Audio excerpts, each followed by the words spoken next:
Good morning.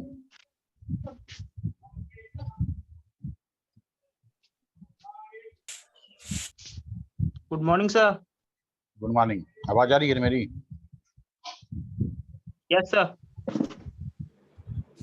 Good morning sir. Good morning. Good morning sir. Good morning.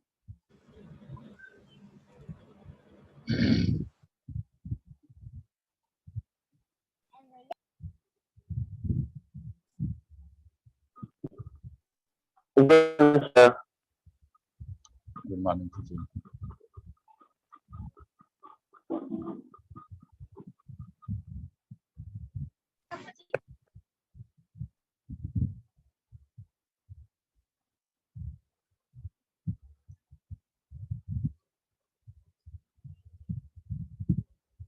हम लोग इस month का मई का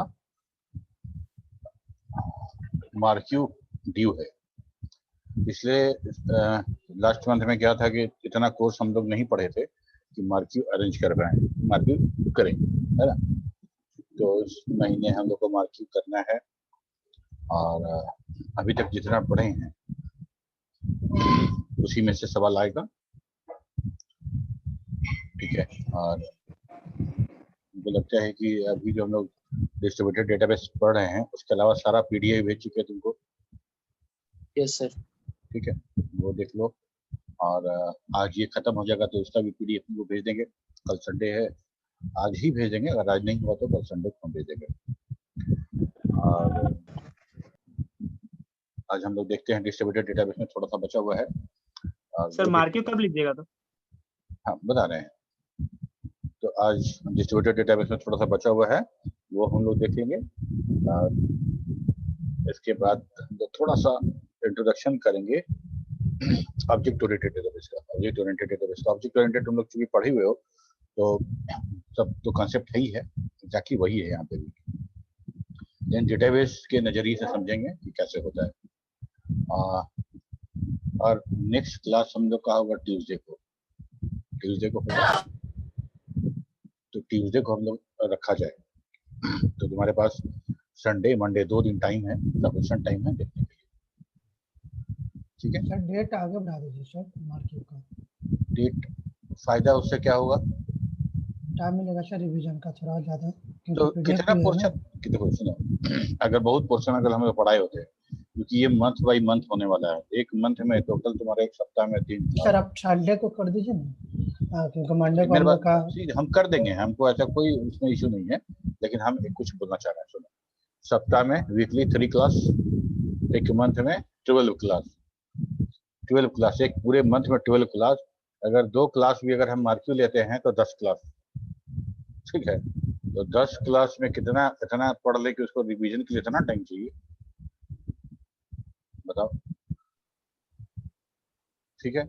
सबका जैसा तुम लोग बोलो, तुम लोग को इतना टाइम चाहिए क्या पढ़ने के लिए? 2 या 3 चैप्टर पढ़ाई हुआ है, अभी यूनिट 1 में ही हम लोग हैं, अभी यूनिट 1 में ही है। और यूनिट 1 को तुमको रिवीजन करने के लिए आज तुम्हारा सैटरडे से लेके वेडनेसडे तक चाहिए।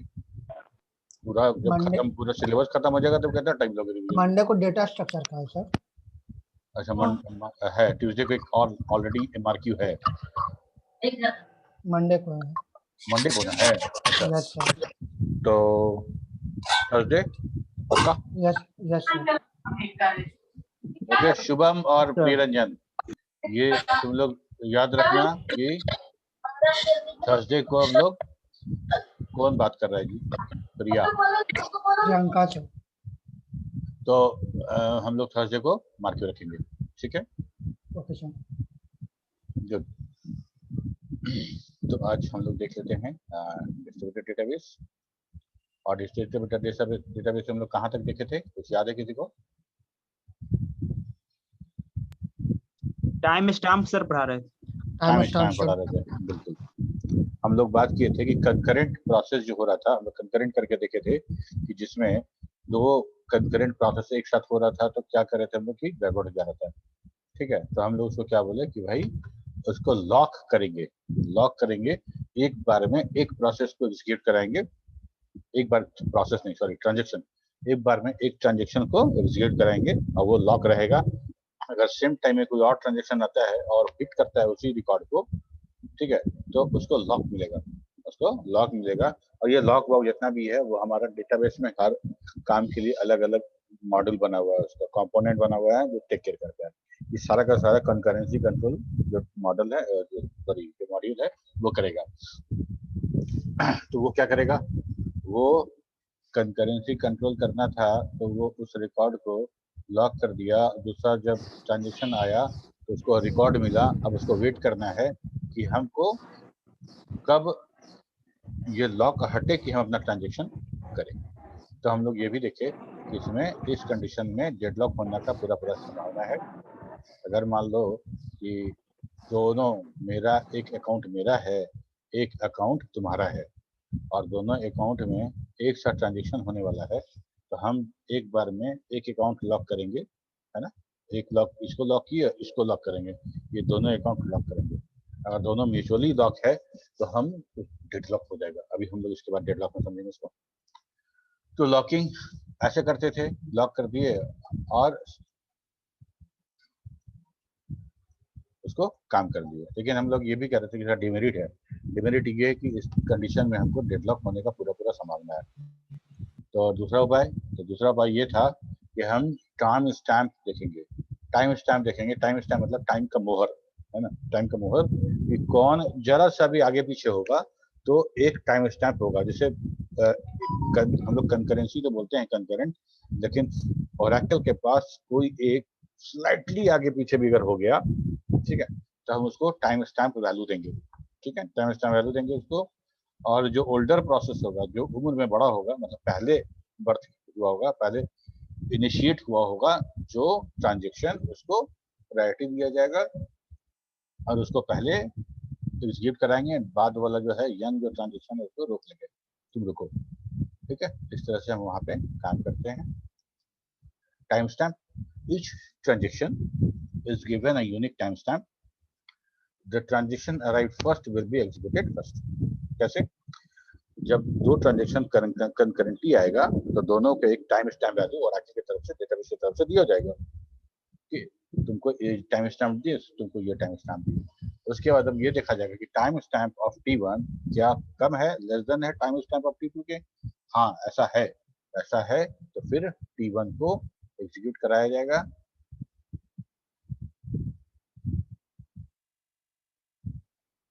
हम जो टॉपिक नहीं पढ़ाए हैं वही नहीं पूछेंगे, ठीक है। ये तुम लोग का पहला मार्क्यू है, तो इंट्रोडक्शन से डेटा इंफॉर्मेशन से स्टार्ट करना, डेटा और इंफॉर्मेशन से स्टार्ट करना और यहाँ तक का पढ़ना, डिस्ट्रीब्यूटेड डेटा बेस तक का पढ़ना। सर सर यस आशीष। सर ये क्वेश्चन मतलब स्लाइड पे आएगा और मतलब शॉर्ट आंसर टाइप क्वेश्चन रहेगा, मतलब सबसे कितना क्वेश्चन पूछेगा तो बता दीजिए पार्ट में, और कैसा क्वेश्चन देखो टाइप बता दीजिए। अभी तक जो हम करते आ रहे हैं तो वो 10 नंबर का मार्क्यू लेते हैं, 5 नंबर का एक क्वेश्चन था, 2 क्वेश्चन पूछते हैं, 2 क्वेश्चन पूछा जाता है। अगर 2 क्वेश्चन में अगर तुम्हारा जो जवाब है, बहुत ऐसा केस होता है कि दोनों जवाब अच्छा नहीं है या कंफ्यूजन है या कुछ ऐसा लग रहा है तो किसी को तीसरा क्वेश्चन का चांस दिया जाता है, हम देते हैं। नॉर्मली जो रूल है, जो प्रोटोकॉल है वो ये है कि 2 सवाल पूछेंगे तुमसे, दोनों सवाल 5-5 नंबर का होगा। अगर एक का सवाल देते हो 5 नंबर स्कोर हो जाएगा तुम्हारा, अगर सफिशिएंटली हमको सेटिस्फाई करते हो तब, ठीक है, वो हमको 5 नंबर, और दोनों जवाब देते हो तो कुल 10 नंबर। अगर उसी में आधा अधूरा जवाब देते हो, कुछ मतलब जितना बोलना चाहिए उतना नहीं बोलते हो, तो 5 का 3, 2 ऐसा मिलेगा, जैसा होता है एग्जाम में वैसे ही, ठीक है। चूंकि ये वर्बल एग्जाम है इसलिए एग्जाम्पल लिखना और वो सब तो है नहीं। कोई भी चीज पूछेंगे तुमसे तो तुमको मुंह से बोल रहे हैं कि हमको बस क्योंकि हम पढ़ाएं तुमको, तो हमको समझ में आ जाएगा कि तुम पढ़े हो कि नहीं पढ़े हो, समझ, पूरा डिटेल तुमको एक्सप्लेन करने की आवश्यकता भी नहीं है। और जब हम तुम्हारा मार्क्यू लेते रहेंगे उसमें वीडियो ऑन होना चाहिए तुम्हारा, और तुम कैमरा की तरफ देख के बात करोगे, इधर उधर देख के बात नहीं करोगे। और अगर कोई ये कहता है कि सर हमारा कैमरा ऑन नहीं हो रहा है, नेटवर्क का प्रॉब्लम है, नेटवर्क इशू है वगैरह वगैरह, तो उसका मार्किंग नहीं होगा। ठीक है, समझ में आया? उसका मार्किंग नहीं होगा। और कि इसलिए कि कैमरा ऑफ है तो तुम कहाँ से देख के बता रहे हो, कैसे देख के बता रहे हो, ये समझ में नहीं आएगा। तो वैसे मार्किंग हो नहीं लेते हैं। और कुछ पूछना था? अरे शॉर्ट टाइप क्वेश्चन होगा या वन वर्ड आंसर होगा? शॉर्ट टाइप होगा, वन वर्ड नहीं होगा। ये ऑब्जेक्टिव थोड़ा ही है, ऑब्जेक्टिव नहीं है। हम तुमसे ये पूछ सकते हैं कि जो जो जो थ्री स्कीमा था, थ्री लेवल ऑफ स्कीमा, वो क्या था बताओ। तो तुमको बताना पड़ेगा कि यूजर लेवल था, एक्सटर्नल लेवल था, इंटरनल लेवल था, पूरा बताना पड़ेगा तुमको। ठीक है, that topic will be explained bye you. हम जैसे तुमसे अभी पूछते हैं डिस्ट्रीब्यूटेड डेटाबेस में जो हम डेटाबेस को डिप्लॉय करते थे अलग अलग साइट पे, कितने तरह से करते थे, तुमको बताना पड़ेगा। एक फुल रेप्लिका था, एक हाफ रेप्लिका था, 500 रेप्लिका था, एक तो स्ट्रिक्टली पार्टीशन था, ये बताना पड़ेगा। हो सकता है इसके बाद सेकंड क्वेश्चन हम यही पूछ लें कि स्ट्रिक्टली पार्टीशन क्या था बताओ। ठीक है, ऐसा हो सकता है कि तुम्हारे जवाब से सेकंड क्वेश्चन निकल जाए या दूसरा क्वेश्चन कहीं और हो। एक बार क्वेश्चन पूछे तो डेटा इंफॉर्मेशन में क्या डिफरेंस है ये बताओ, और दूसरा हम पूछे कि डिस्ट्रीब्यूटेड डेटाबेस में टाइम स्टैम्प क्या होता है ये बताओ। ठीक है, तो ऐसा हमको लगता है कि तुम एक बार, दो बार, तीन बार अगर सिर्फ पीडीएफ पढ़ लोगे, क्लास किए हो तब पीडीएफ पढ़ लोगे तो कोई मुश्किल नहीं होनी चाहिए, कोई मुश्किल नहीं होनी चाहिए। ठीक है, बढ़े आगे। Yes sir. तो हम लोग कह रहे थे कि Yes, sir. जो दो ट्रांजेक्शन T1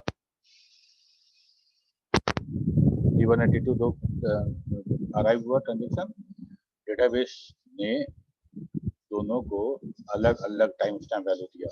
ठीक है, उसके बाद एग्जीक्यूशन के समय देखा गया कि कौन सा ट्रांजेक्शन पहले अराइव हुआ है ना, first come first serve basis पे कौन सा ट्रांजेक्शन पहले आया है।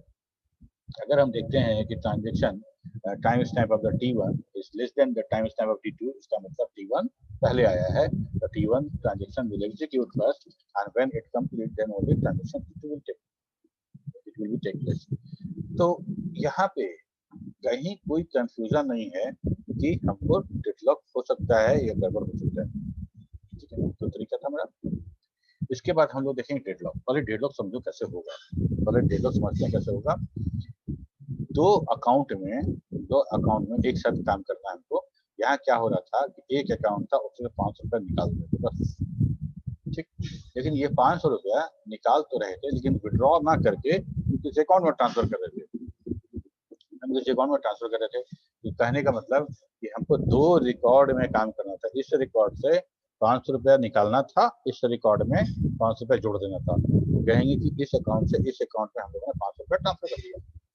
ठीक है, सेम टाइम में एक और ट्रांजेक्शन हो रहा है T2, जो इसी दोनों रिकॉर्ड को लेके कर रहा है, इसी दोनों रिकॉर्ड को लेकर ट्रांजेक्शन कर रहा है, अब कोई और ट्रांजेक्शन कर रहा है। ठीक, तो T1 आया, T2 आया, दो ट्रांजेक्शन आया, T1 गया रिकॉर्ड नंबर 4 को लॉक किया, T2 आया रिकॉर्ड नंबर 7 को लॉक किया। ठीक, अब ये चाहेगा कि हम रिकॉर्ड नंबर 4 को भी लॉक करें क्योंकि हमको दोनों जगह घटाव बढ़ाव करना है। और ट्रांजेक्शन T2 सोचेगा कि भाई 4 तो लॉक कर लिए, अब 7 को लॉक करना है, दोनों लॉक करके हम अपना बढ़िया से T2 को एग्जीक्यूट कराएंगे। लेकिन जैसे ही वो रिकॉर्ड नंबर 7 के पास आता है उसको वो मिलता है लॉक, और T1 जब जाता है रिकॉर्ड नंबर 4 के पास तो उसको मिलता है लॉक। और लॉक वाले कंडीशन में क्या करना है, वेट करना है आपको। तो हमारा T2 रिकॉर्ड नंबर 4 के क्लियर होने का, अनलॉक होने का वेट कर रहा है, और T1 हमारा रिकॉर्ड नंबर 7 को अनलॉक होने का वेट कर रहा है। ठीक है, एग्जैक्टली जो डेडलॉक था हमारा ऑपरेटिंग सिस्टम में, जो डेडलॉक पढ़ते थे सेम टू सेम वहाँ पे, वहाँ प्रोसेस की बात थी, यहाँ ट्रांजेक्शन की बात थी। वहाँ प्रोसेस का जिक्र करते थे और यहाँ ट्रांजेक्शन का बात करते हैं। ठीक है, ये हो गया डेडलॉक। अब ये डेडलॉक कैसे हैंडल होगा, ये डेडलॉक कैसे हैंडल होगा? तो डेडलॉक हैंडल करने के लिए हमारे पास तीन ही तरीका था, अवॉइड करना, प्रिवेंट कर देना, या कोई काम नहीं करना। डेडलॉक होने देना, जब हो जाएगा तो डिटेक्ट करेंगे और डिटेक्ट करके उसको रिकवर कर लेंगे। ठीक है, चेक करेंगे ऑडिट को।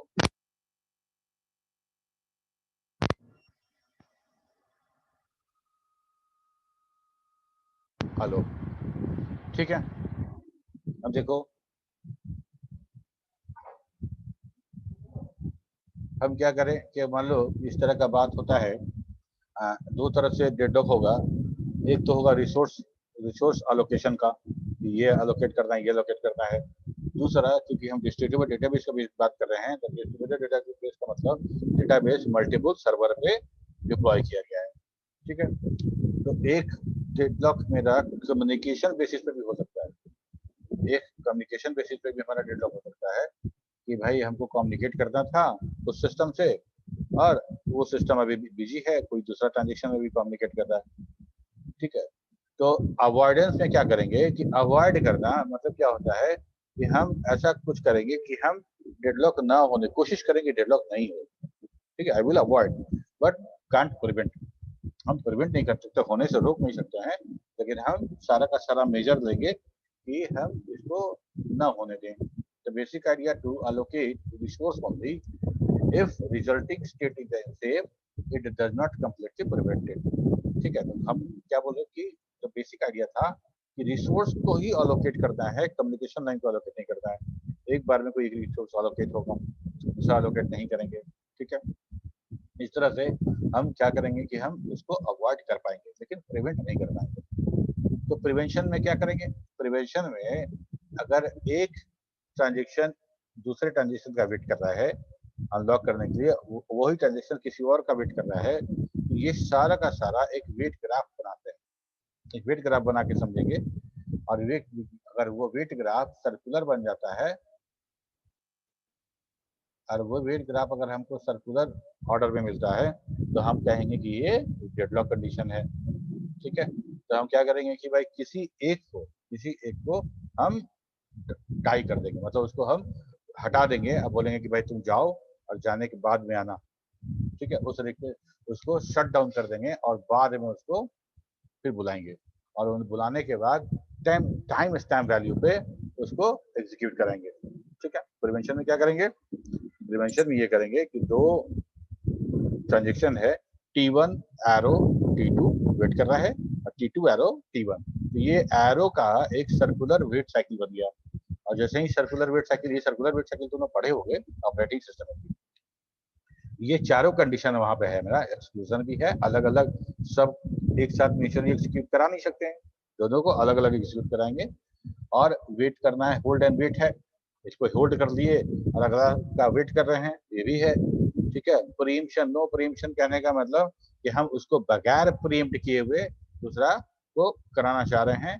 तो तीसरा है सर्कुलर वेट, इसमें सब कंडीशन में एक सर्कुलर वेट है जिसके साथ हम लोग छेड़छाड़ कर सकते हैं, बाकी सबके साथ नहीं कर सकते। तो सर्कुलर वेट जैसे ही मिलेगा हमको, तो दो प्रोसेस है, दोनों प्रोसेस में से किसी एक प्रोसेस को हम लोग किल कर देंगे, उंड कर देंगे, ठीक है। मतलब उसको बंद कर देंगे, बंद करने के बाद उसको दोबारा चालू करेंगे। तो किस बेसिस पे करेंगे भाई, कौन सा प्रोसेस को किया जाए, उसके लिए फिर हम लोग टाइम स्टैम्प यूज करते हैं। दोनों में से ओल्डर प्रोसेस कौन है, जो ओल्डर प्रोसेस है उसको हम लोग रखेंगे, और जो यंगर प्रोसेस है उसको हम लोग बोलेंगे तुम अभी बंद हो जाओ, फिर तुम आना, और तुम अगर वो फिर आएगा तो उसको नया टाइम स्टैम्प मिलेगा, तो नया टाइम स्टैम्प मिलेगा और उसके हिसाब से उसका काम किया जाएगा। ये हो गया। इसके बाद ये यहाँ से हम लोग प्रिवेंट कर लिए हैं, प्रिवेंट कर लिए। प्रिवेंट में क्या है कि ये डेडलॉक होने नहीं देंगे, डेडलॉक होने नहीं देंगे। डेडलॉक जैसे ही हम, जैसे रिसोर्स मिलेगा तुमको, और वैसे ही हम देखेंगे अच्छा रिसोर्स अलाउ, तो डेडलॉक कंडीशन हो रहा है, तो तुरंत पता चला कि तुम्हारा जो प्रोसेस है डेडलॉक कर रहा था वो शट डाउन हो गया, वो बंद कर दिया, ठीक है। तीसरा तीसरा और अच्छा, अवॉइडेंस और प्रिवेंशन दोनों बड़ा हेडेक है। हमको हर ट्रांजेक्शन को एग्जीक्यूट करने के पहले बड़ा चेक करना पड़ता था, दैट वाज ओवरहेड। तो सबसे आसान तरीका क्या था कि हर ट्रांजेक्शन या हर प्रोसेस तो डेडलॉक नहीं क्रिएट करेगा, हर बार तो डेडलॉक क्रिएट नहीं होगा, ठीक है। तो हर बार डेडलॉक नहीं क्रिएट होगा, तो हम हर बार क्यों दिमाग लगाएं, हर बार क्यों दिमाग लगाएं, ठीक है। जैसे हेलमेट जो नहीं पहनते हैं वो यही तर्क देते हैं कि हर बार थोड़ी एक्सीडेंट हो जाता है, हर बार तो एक्सीडेंट होता नहीं, तो हर बार हेलमेट क्यों पहने, लेकिन पता कैसे पता चलेगा कब हो जाएगा। तो इसमें जो तीसरा तरीका था कि आप कोई ओवरहेड मत पालिए, कोई ओवरहेड मत करिए, लेकिन ये व्यवस्था रखिए, ये प्रोविजन रहना चाहिए कि अगर डेडलॉक हो तो आपको पता चल जाए। इन्हें कि डेडलॉक हो जाए और आप उसको रिकवर नहीं कर पा रहे हैं, तो पता चला कि आपको डेटाबेस सर्वर ये स्टार्ट करना पड़ा। हैंग होता है तो हम लोग ये स्टार्ट करते हैं, तभी तो रिकवर करते हैं, ऐसे तो होता नहीं है। अगर होगा नहीं, अगर कंप्लीट डेडलॉक हो जाए तो अगर डेटाबेस सर्वर जो कितना मशीन को सर्विस दे रहा है, वहां का डेडलॉक हो, उसको थोड़ा देर के लिए भी अगर शट डाउन करना पड़े या रिस्टार्ट करना पड़े, तो बहुत सारा ट्रांजेक्शन जो है हमारा वो नहीं हो पाएगा। ठीक है, तो बैंक में जाएंगे हम लोग तो बोलेगा सर्वर डाउन है, अभी नहीं हुआ काम। ठीक, तो detection and recovery, it allows deadlock to occur but make provision to detect and deadlock and recover from it। ठीक है, ये क्या करेगा, वहां पे हम उस प्रोसेस को रोक दे रहे थे, जो रिक्वेस्ट कर रहा था रिक्वेस्ट को हटा दे रहे थे, उसका रिक्वेस्टिंग मोड को हटाते थे कि तुम बाद में आना। डिटेक्शन और रिकवरी में क्या करते हैं कि जैसे ही हमको लगता है कि डिटेक्शन में डिटेक्ट कर देगा, अच्छा ये वाला तो गड़बड़ हो रहा है, ये प्रोसेस जो है वो उसकी ये ट्रांजेक्शन जो है उसको सोचते हैं डेडलॉक हो रहा है, तो क्या करेंगे, उस डेडलॉक को डाई करा देंगे, एंड कर देंगे, वो ट्रांजेक्शन खत्म हो जाएगा और वो ट्रांजेक्शन फिर से शुरू होगा। प्रिवेंशन में क्या कर रहे थे, उसके होल्ड को छोड़ा दे रहे थे, जो लॉक किया था उसको बोले तुम जाओ बाद में, इसको अनलॉक करो, तुम जाओ, तुम बाद में आना, हाँ तुम्हारे भैया वेट कर रहे हैं उसका, तो ऐसा करके उसको दे दिए, इसको बोल दिए तुम बाद में आना। इस नीचे वाले में क्या है कि उसको खत्म कर दिए, मतलब उस प्रोसेस को बंद कर दिए। ठीक है, क्योंकि हम लोग टॉपिक डिस्ट्रीब्यूटेड डेटाबेस नहीं है, फिर भी हम लोग डिस्ट्रीब्यूटेड डेटाबेस का सारे टॉपिक्स को पढ़े। इसमें अगर किसी टॉपिक में अगर तुम लोग को कुछ लग रहा हो कि एक बार फिर से सेकेंड इनिंग खेलना चाहिए तो बताओ।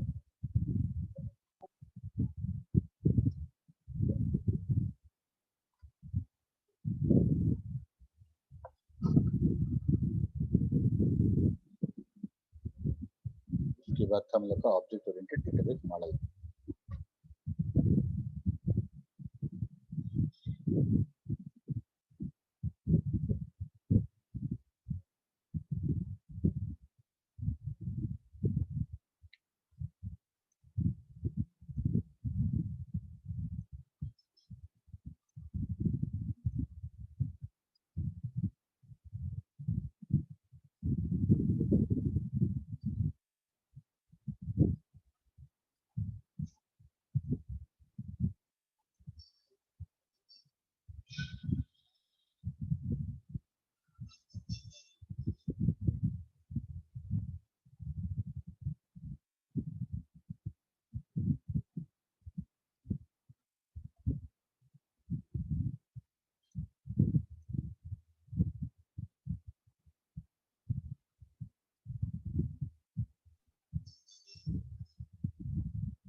ओके, डेटाबेस मॉडल हम लोग पढ़े थे। डेटाबेस मॉडल उसमें हम लोगों ने पढ़ा था कि ये स्टार्टिंग वाला वही स्लाइड है कि basically data models are categorised in 3 categories, object based, record based and physical data model.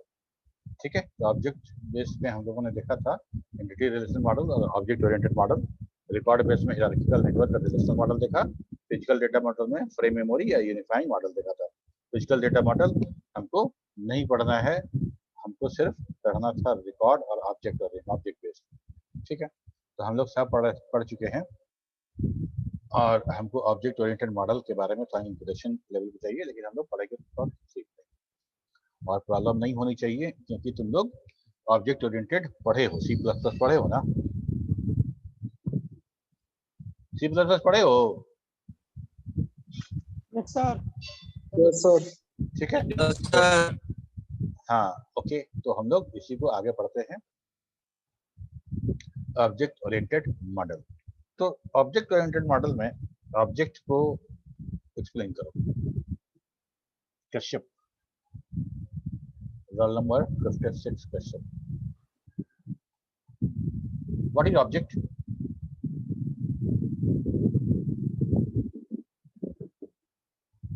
Sir, any physical object which Object oriented का क्या मतलब? Why we need physical entity. physical? Entity.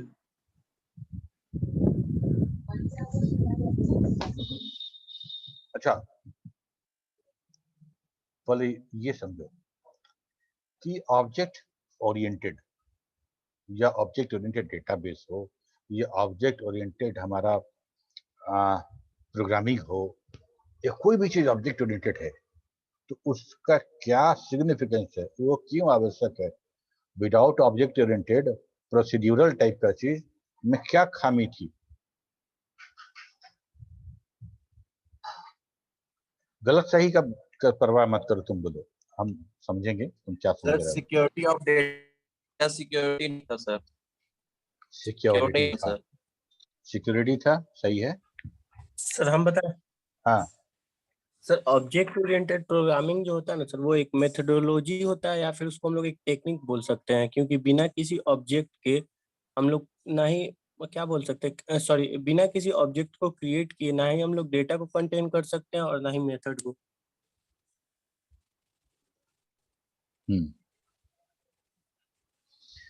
Okay. अब देखो, object oriented कहने का मतलब कि हमारे प्रोग्राम में जितना अभी तक हम मान लो C++ नहीं था तो हम C में प्रोग्रामिंग कर रहे थे, और C में कैसे कर रहे थे कि सारा का सारा फंक्शन बना रहे थे। जब तुम जो मॉड्यूल एग्जीक्यूट करना चाहो हम उस फंक्शन को कॉल कर देंगे, उस फंक्शन को कॉल कर देंगे, तुम्हारा काम हो जाएगा। बाद में जब हमको लगा कि भाई अगर वो फंक्शन को हमको मॉडिफाई करना है, तो मेरा क्लाइंट बोला कि भाई ये फंक्शन जो है, वो फंक्शन नहीं, वो बोला ये काम जो हो रहा है इसमें को मॉडिफाई करना है। तो जो मेरा टीम था वो टीम बोला कि भाई ऐसा है तो इसमें तो हमको लाइब्रेरी वाला जो फंक्शन है उसको मॉडिफाई करना पड़ेगा। तो बोला अच्छा उसको मॉडिफाई करना पड़ेगा, हाँ। तो अब बहुत सिंपल था, मॉडिफाई हम उसको उस फंक्शन को मॉडिफाई करेंगे और मॉडिफाई करने के बाद उसको कंपाइल करेंगे, कंपाइल करने के बाद उनको हम मेल कर देंगे, बोलेंगे इसको डाउनलोड करके आप उसी फोल्डर में रख दीजिएगा, रन कर जाएगा। ठीक है, बहुत आसान था। लेकिन अगर मान लो हम उसको चलते मेन में कुछ चेंज करना है, मेन फंक्शन में कुछ चेंज करना है, या फिर ऐसा कुछ पार्ट था जो मेन में उसको एक्सप्लेन किया गया था, तब तो हम नहीं कर पाएंगे, हमको मेन को भी चेंज करना पड़ेगा। ये डिपेंडेंसी बहुत था। ऐसे समझो कि पुराने जमाने में जो टीवी होता था, पुराने जमाने का टीवी इतना बड़ा उसका पीसीबी है, इतना बड़ा पीसीबी है, और उसमें सारा का सारा पोर्शन ये एम्पलीफायर वाला है, ये पावर सप्लाई है, ये पिक्चर के लिए, ये कलर के लिए, सब एक ही सर्किट पे सब खोसा हुआ है, सब कंपोनेंट लगा लगा के बना हुआ है। प्रोसीड्यूरल लैंग्वेज ऐसा ही था कि जिसमें हर प्रोसीजर एक ही तरह एक कंप्लीट पैक करके पीसीबी बनाया हुआ था। अब मेरा आवाज नहीं आ रहा है, तो जो इंजीनियर आएगा वो क्या करेगा, पहले पूरा का पूरा फ्रेम दिखेगा, आवाज वाला सेक्शन है वहां पर वो मॉडिफाई करेगा, मॉडिफाई करने के बाद चालू करेगा। ठीक, इसको चेंज करना चाहा कि कहे कि मेरा जो पावर सप्लाई है, यही पावर सप्लाई मेरा यहाँ पे जा रहा है, एक अलग पावर सप्लाई हम इसको दे रहे हैं, ऐसा दे रहे हैं, सब ये सिस्टम था। ऑब्जेक्ट ओरिएंटेड में क्या हुआ कि जितना सेक्शन, जितना प्रोसीजर है प्रोग्राम में वो, या हार्डवेयर में जितना सेक्शन है अलग अलग, सबको अकेले एग्जीक्यूटेबल बनाना था हमको, ताकि जब चाहे तब हम उसको यूज कर सकें, और जब खराब हो तो हम दूसरा प्लग एंड प्ले कर सकें।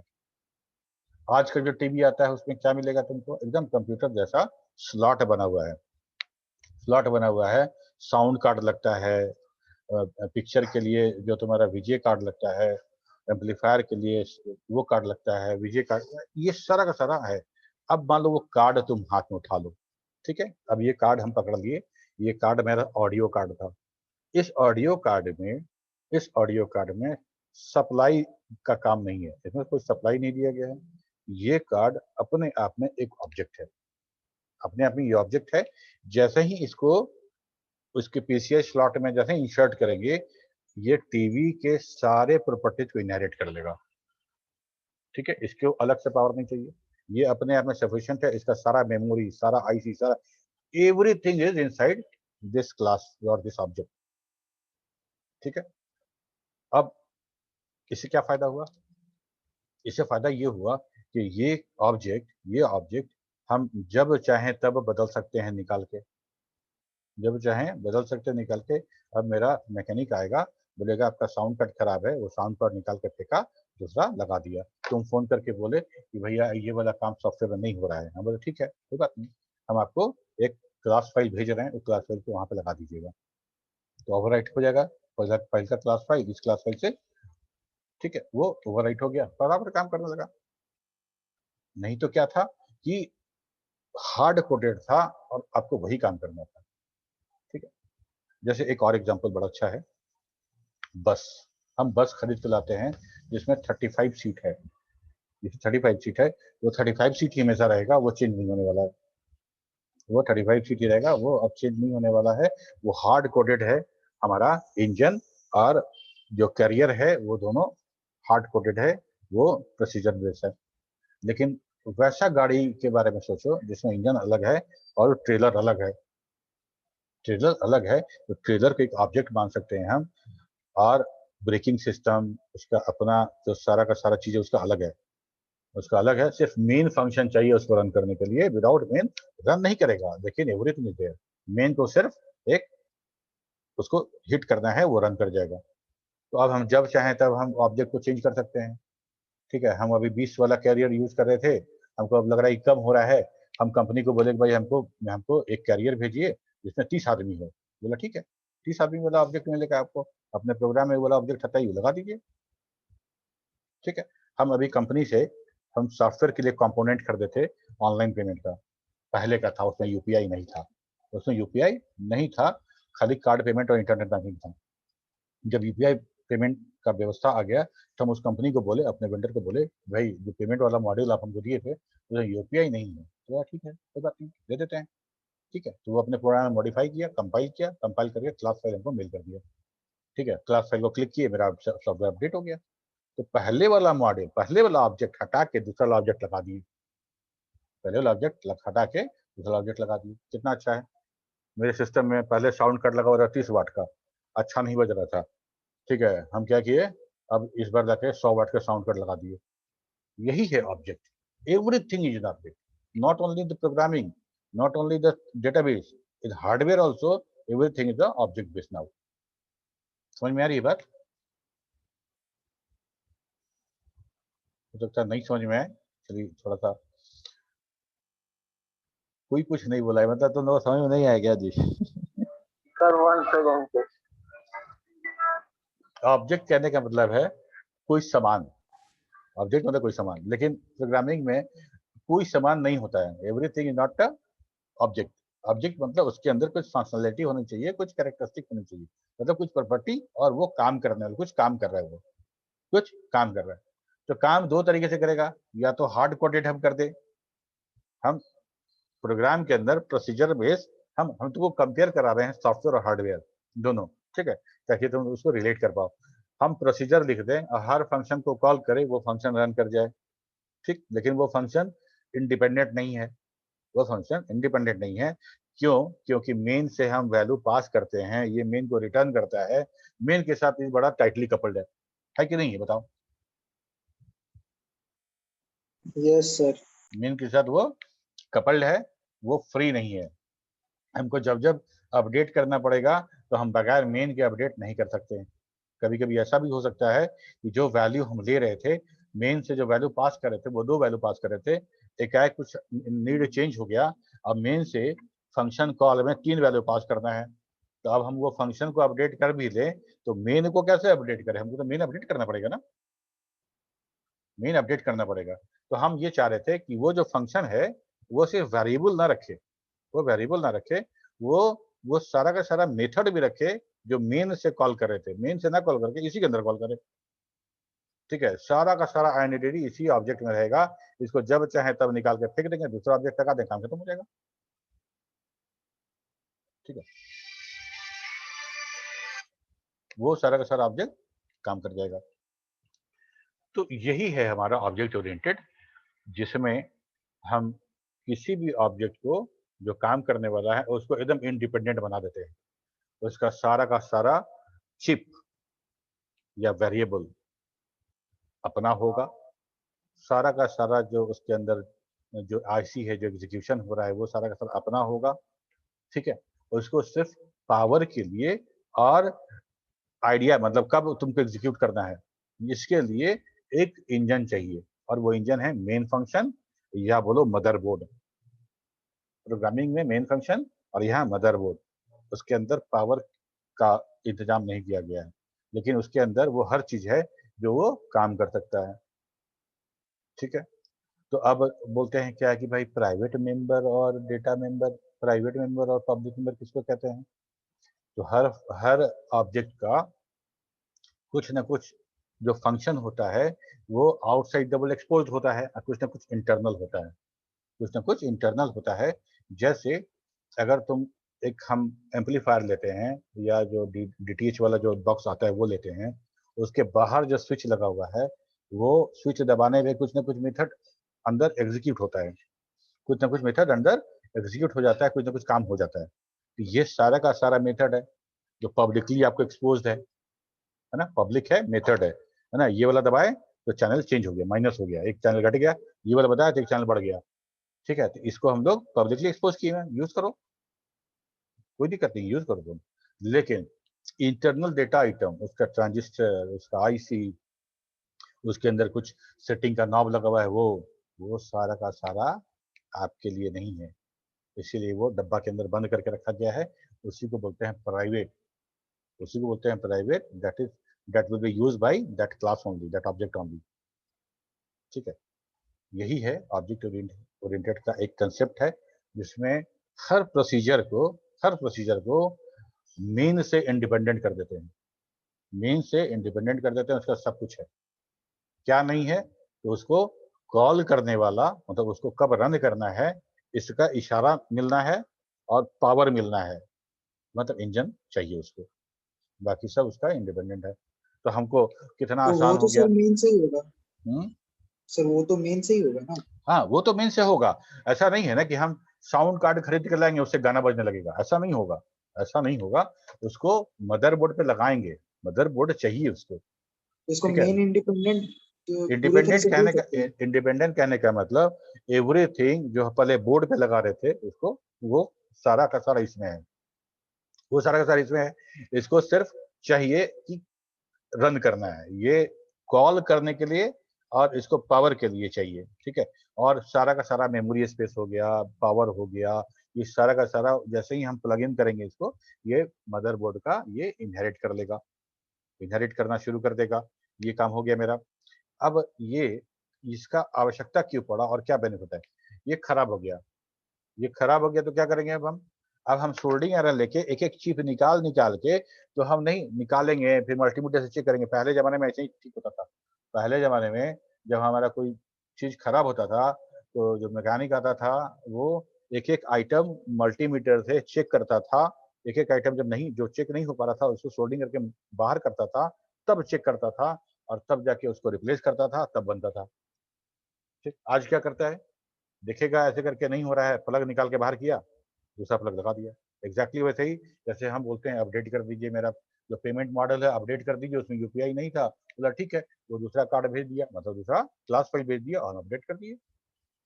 ठीक, सब चीज को अलग अलग करके दिखना है, ताकि हम अटैच और डिटैच बड़े आराम से कर सकें, बड़े आराम से कर सकें। ये अपने आप में पूरा का पूरा काम करने के लिए उपयुक्त है, इंडिपेंडेंट है। सिर्फ इसको इशारा चाहिए मेन से कि हाँ चलो आ जाओ। तो हम कैसे करेंगे? कोई ऑब्जेक्ट को डॉट करके उसका क्लास, हम उसका जो मेथड कॉल करते हैं, जब कॉल करेंगे तो ये एक्टिवेट हो जाएगा, रन कर जाएगा। ठीक है, ओके। एक एक एक व्यू था जो हम तुम लोग को दिए कि ऐसा ऐसा सोचोगे तो ऑब्जेक्ट ओरिएंटेड बहुत आराम से समझ में आ जाएगा कि हम ऑब्जेक्ट ओरिएंटेड क्यों बना रहे हैं। तो हम ऑब्जेक्ट ओरिएंटेड ये बना रहे हैं कि everything should be object, everything should be object. इसके पहले हम लोग प्रोसीजर बेस करते थे, एक ही बड़ा सा प्रोग्राम है, सब पोर्शन अलग अलग है। अब सब पोर्शन को अलग अलग कर दिए, इंडिपेंडेंट कर दिए, इंडिपेंडेंट कर दिए। ठीक है,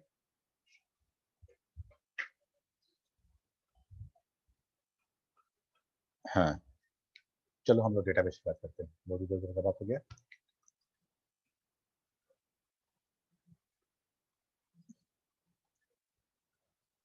Database management system is concerned with storing and sharing a large amount of reliable and persistent data. The relational model is suitable for an ad hoc query expressed in the query language such as the SQL.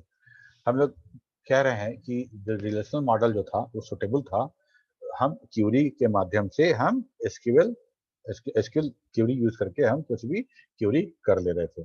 ठीक है, और database management का है use होता है बहुत large amount of data जो share करते हैं, जो परसिस्टेंट रहता है, मतलब जो स्टोर्ड रहता है फॉर द लाइफ लॉन्ग, जब तक उसको चेंज नहीं करें। ओके, अब कहते हैं क्या कि but such query language is not suitable for some kind of application development program. Application development program का मतलब हम वैसे प्रोग्राम को कंसिडर करेंगे जो GUI सॉफ्टवेयर क्रिएट कराता हो। GUI तो कैड एंड कैम हो गया, या फिर विंडोज में जितना भी GUI हम करते हैं वो, ये सारा का सारा जब प्रोग्राम हम क्रिएट करते हैं तो वो सॉफ्टवेयर वो सारा का सारा इंफॉर्मेशन कैसे स्टोर करता होगा। एक हम सॉफ्टवेयर बना रहे हैं जिसमें कुछ बटन्स हैं, स्क्रॉल बार है, रेडियो बटन है, कुछ पुश बटन भी है, तो ये सारा का सारा कहीं ना कहीं तो स्टोर होता होगा, तभी तो प्रोग्राम रन करता है। तो वो सारा का सारा हमको दिखने लगता है, स्क्रीन पर क्लिक करते हैं तो उसका इवेंट भी प्रोसेस करता है। समझ रहे हो क्या बोल रहे हैं?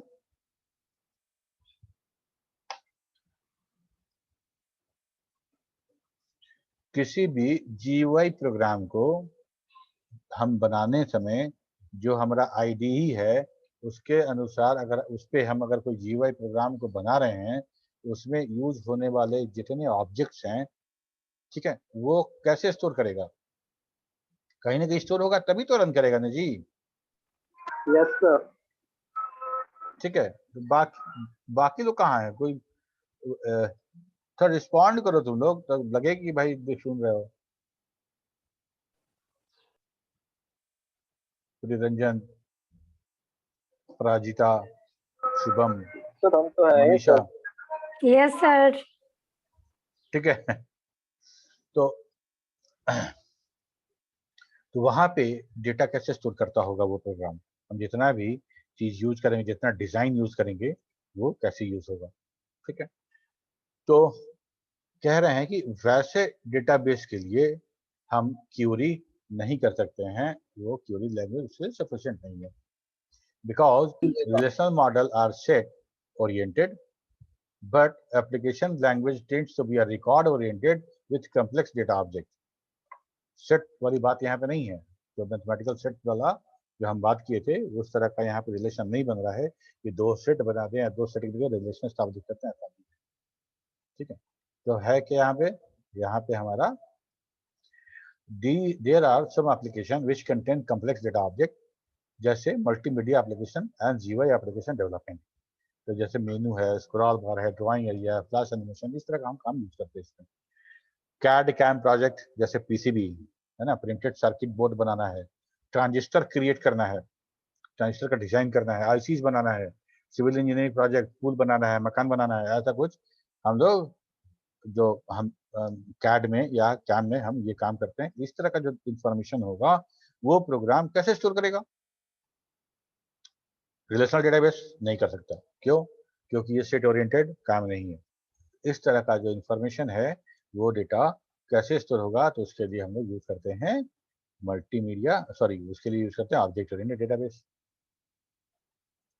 ठीक है, क्या क्या कॉम्प्लेक्स डेटा का हम लोग एग्जांपल देखें, क्या क्या प्रॉपर्टीज है, इसको हम कॉम्प्लेक्स डेटा बोलेंगे।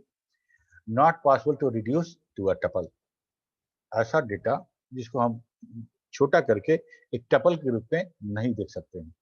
Every detail need to be stored, but it cannot be converted into the storage storable tuple. For example, a GUI application development contain internal data such as scroll bar, buttons, and other controls that cannot be stored in the tuple. दूसरा, represent abstraction comprising of not only structure but also behavior. हम यहाँ पे जो बात कर रहे थे database में, रिलेशनल डेटाबेस में, वहाँ एंटिटी को रिकॉग्नाइज कर रहे थे, आइडेंटिफाई कर रहे थे, लेकिन एंटिटी के उस एंटिटी के बिहेवियर की बात नहीं कर रहे थे। हम लोग उसके बिहेवियर की बात नहीं कर रहे थे कि वो कुछ एक्शन परफॉर्म भी कर सकता है, ऐसा था ही नहीं। हमको तो बट तुम आए, रोल नंबर नाम स्टोर कर लिए, अब बाद में इंफॉर्मेशन हमको मिल जाएगा, बट वो एंटिटी कुछ बिहेवियर भी कर सकता है, कुछ काम परफॉर्म कर सकता है, कुछ एग्जीक्यूशन कर सकता है, ये वहां था ही नहीं। यहाँ पे वो है, ठीक है, कि स्ट्रक्चर तो है ही है, लेकिन वहां बिहेवियर भी है जो वहां नहीं था। Instance distinct from the class represent by current state and behaviour. यहाँ पे हम लोग कह रहे हैं कि दो ऑब्जेक्ट हम उठाओ सेम टाइप का, दो ऑब्जेक्ट सेम टाइप का, तो हम क्या कहते हैं कि एक ऑब्जेक्ट का, एक क्लास का दो ऑब्जेक्ट देते हैं, तो दोनों का जो बिहेवियर है और डेटा आइटम है, मतलब डेटा आइटम और उसका मेथड सब सेम का सेम होगा। लेकिन यहाँ पे क्या हो रहा है कि दो object of the same type can have different behaviour on the basis of current state. दो ऑब्जेक्ट है लेकिन दोनों अलग अलग तरीके से बिहेव करेगा अलग अलग स्टेट में। कैसे? तो दो ट्रांजिस्टर अलग अलग वैल्यू का दो ट्रांजिस्टर लेते हैं, इलेक्ट्रॉनिक कंपोनेंट होता है ट्रांजिस्टर, तीन उसमें लेग होता है। ट्रांजिस्टर का बीजेटी का वीडियो है, बीएससीआईटी वाला, अगर जानना हो तो तुम देख सकते हो। तो दो ट्रांजिस्टर है जो ऑपरेट डिफरेंट वोल्टेज पे करेगा और आउटपुट भी डिफरेंट देगा, है तो दोनों उसी का, लेकिन हम उसको इनपुट और आउटपुट दोनों को फिक्स नहीं कर सकते। ठीक है, तो ये हमारा कॉम्प्लेक्स डेटा है कि है वैसा ही, लेकिन हम उसको कैसे स्टोर करें। अब समझो कि क्या जरूरत था object oriented database management system का।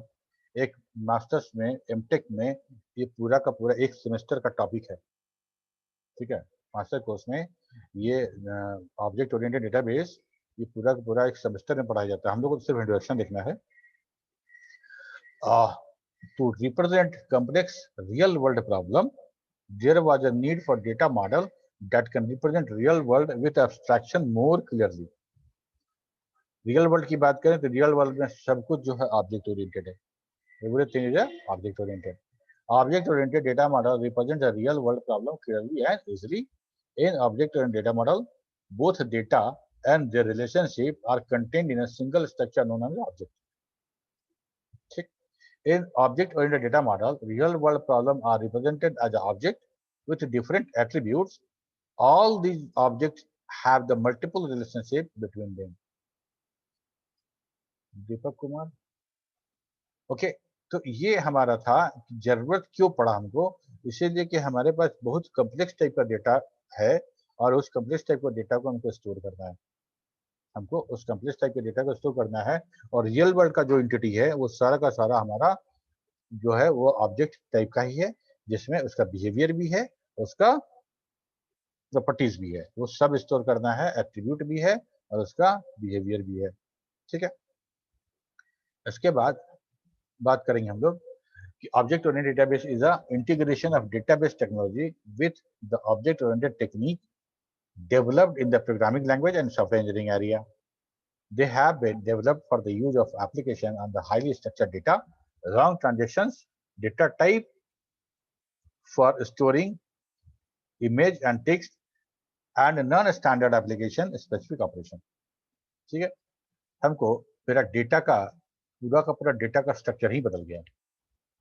अब पूरा डेटा का स्ट्रक्चर बदल गया, जिसके लिए रिलेशनल डेटाबेस सफिशिएंट नहीं था। ठीक है, तो इसलिए हमको इस तरह का डेटा आया जिसमें कि हमको स्ट्रक्चर्ड, हाईली स्ट्रक्चर्ड डेटा चाहिए, लॉन्ग ट्रांजेक्शन्स हो सकते हैं, डेटा टाइप्स अलग अलग हो सकता है, मैसेज और टेक्स्ट और बहुत सारा जीवाई ऑब्जेक्ट को हमको स्टोर करना पड़ सकता है। ठीक है, तो इस तरह का डेटा जो ऑब्जेक्ट एप्लीकेशन स्पेसिफिक हो वैसा। Example of such application which have requirement different from the traditional database application for the business and administration। It is best suited to design and manufacturing system, CAD, CAM, CIM, scientific and medical databases, geographic information system and multimedia database. सोचो हमको जाना है, यहाँ से जाना है सगुना मोड़, यहाँ से सगुना मोड़ जाना है और हम सीधे गूगल पे निकालते हैं फ्रॉम दिस लोकेशन टू सगुना मोड़, ठीक है, और हमको ये सारा का सारा इंफॉर्मेशन हमको मेरे मोबाइल पर दिख जाता है। ये सारा इंफॉर्मेशन गूगल ने कैसे रखा होगा? रिलेशनल डेटाबेस यूज किया होगा? नहीं ना, इस तरह का जो कॉम्प्लेक्स डेटा है ये हमेशा ऑब्जेक्ट ओरिएंटेड डेटाबेस यूज किया जाएगा, ठीक है। ओके, ये एक फिगर है computer integrated manufacturing and production control system ऐसा बनाया गया है जिसमें कैड कैम का डेटा, डिजाइन मेथड कैड कैम जो है ये, और यहाँ कैलकुलेशन मटेरियल, ये कितना कॉम्प्लेक्स है देख के समझ सकते हो। स्ट्रैटेजिक प्लानिंग है, प्रोडक्शन प्लान है, या डिजाइनिंग है, या कैलकुलेशन मटेरियल है, ये हमारा प्रोडक्शन सिस्टम है, प्रोडक्ट है, ठीक है।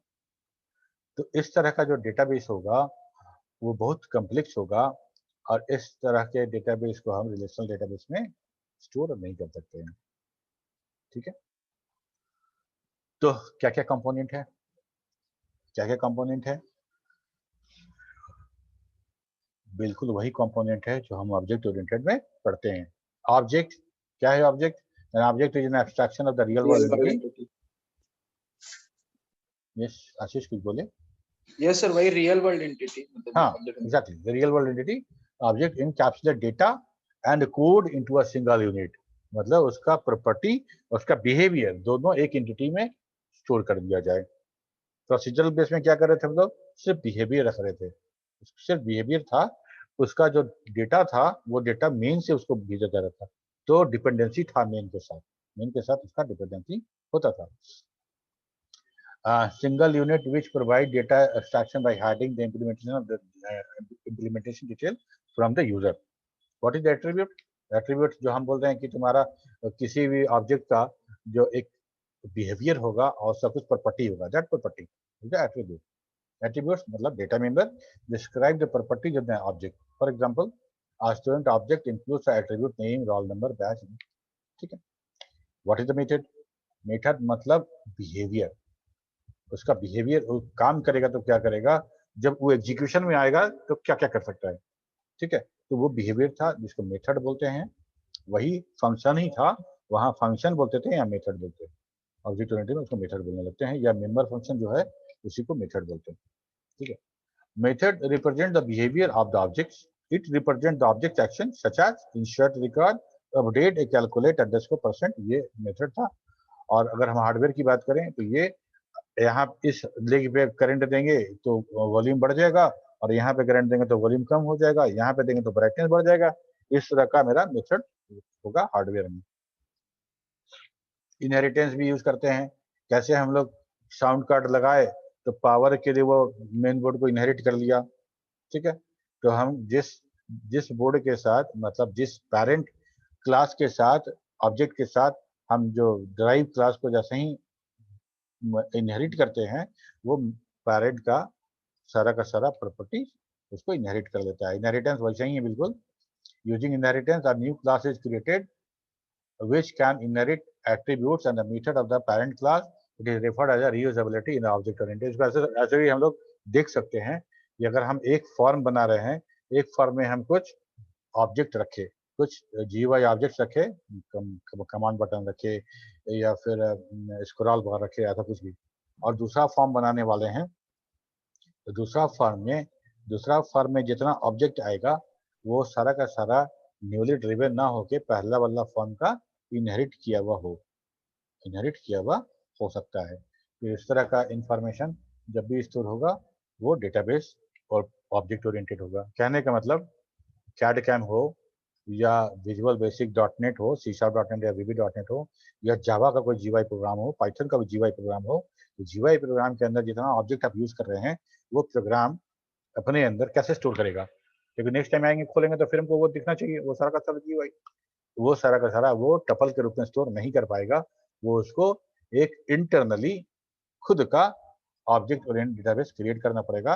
तब जाके वो स्टोर कर पाएगा। यही कहने का मतलब है। समझ में आ रहा है सबको?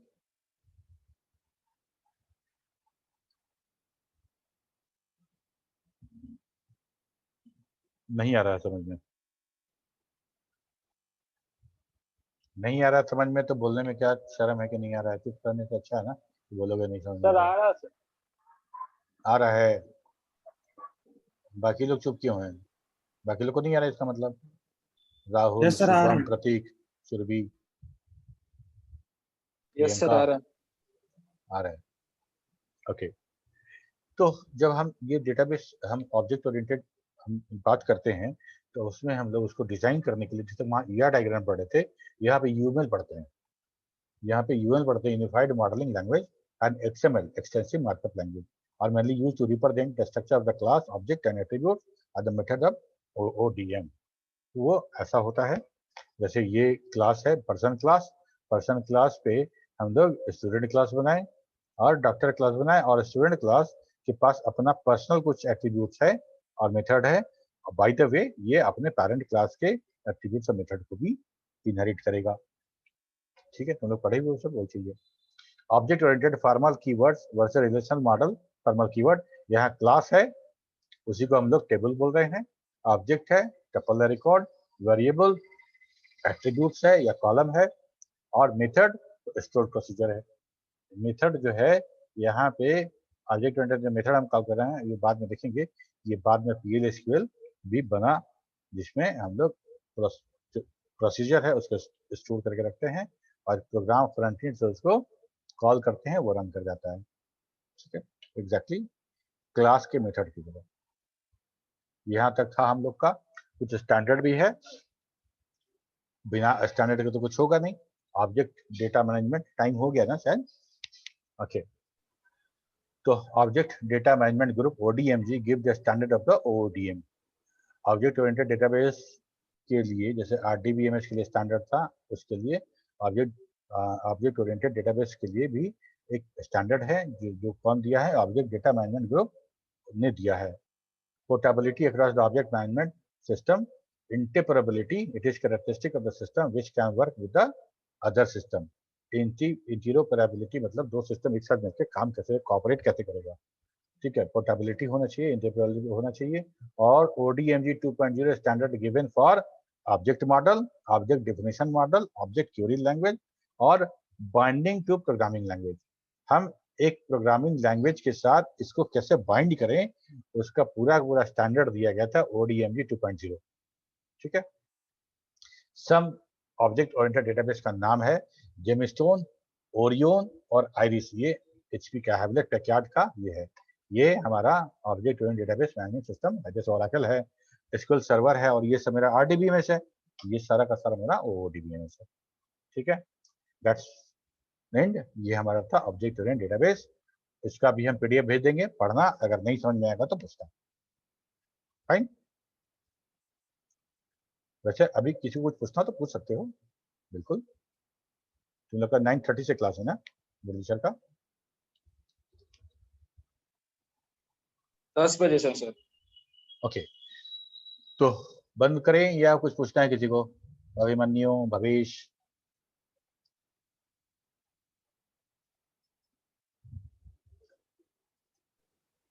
आज प्ले रहने 9 बजे से दीजिए कहीं सर। क्लास रहता है क्या? हम्म, आपका 9 बजे से कहीं क्लास रहता है क्या? 9 बजे से नहीं, 9 बजे से क्लास नहीं। 9 बजे से क्लास है तो हम 8:15 से 9:15 कैसे शेड्यूल करते? सर 9 बजे शेड्यूल कर लीजिए ना सर। 9 बजे शेड्यूल कर लें। Yes sir. तो क्लास कंटिन्यू हाँ हो जाए। सर, हाँ सर 9 एक to बार 10। एक बार तुम चिंटू सर को बोलो ना ये बात, ठीक है सर। क्योंकि रूटीन मॉडिफाई तो वही करते हैं ना। कभी कोई प्रॉब्लम है तो हम शेड्यूल कर लिए, अलग बात है, लेकिन चिंटू सर से फॉर द बात डेली करिए, बेसिस कोई पे दिक्कत नहीं है। फॉर द डेली बेसिस पे हम अपने मन से कैसे शेड्यूल करें? एक बार रूटीन मॉडिफाई हो जाएगा तो हम कर लेंगे 9 बजे से, कोई बात नहीं है। Yes sir. ठीक है, एक बार Yes, sir. चिंटू सर को मैसेज करो कि TTS में 8 से 9 या 8:15 से 9:15 वाला जो क्लास है, तो हम लोग का 9 से 10 वाला जो टाइम है वो फ्री है, तो वो शेड्यूल कर दीजिए वहाँ पे। सर पर्सनल मैसेज वो कितना सीन करेंगे? Message, personal message sir personal message वो कितना बच्चा का सीन करेंगे? ग्रुप बंद है सर। अरे तो कोई जो सीआर है ना, जैसे शुभम और प्रियरंजन बोलेगा कि सर हम सीआर हैं V1 के और सारे लोग का ऐसा सोचना है, ऐसा मानना है, ऐसा सोचना, ऐसा मानना है, और हम पुष्कर सर से ही बात किए थे, बोले थे आपसे बात करने के लिए। बस सब लोग थोड़ी बात करेगा, तो इतना थोड़ी होता है। तो सीआर है काहे के लिए? सीआर का काम यही है ना, तुम लोग पूरा का पूरा रिप्रेजेंट कर रहे हैं, तुम पूरे ग्रुप को रिप्रेजेंट कर रहे हो सीआर। ठीक है, हमसे बात होगा तो हम भी बोलेंगे इनको, तुम लोग ही बोलना। ओके? Yes sir. तो उनका तबीयत खराब था शायद। हाँ, तबीयत खराब था उनका, अब लोग ठीक हो गए। Bye bye. अरे बाय का रिप्लाई तो दो, जब डिस्कस किए सो तुम लोग। Bye sir. Bye. Thank you sir, bye.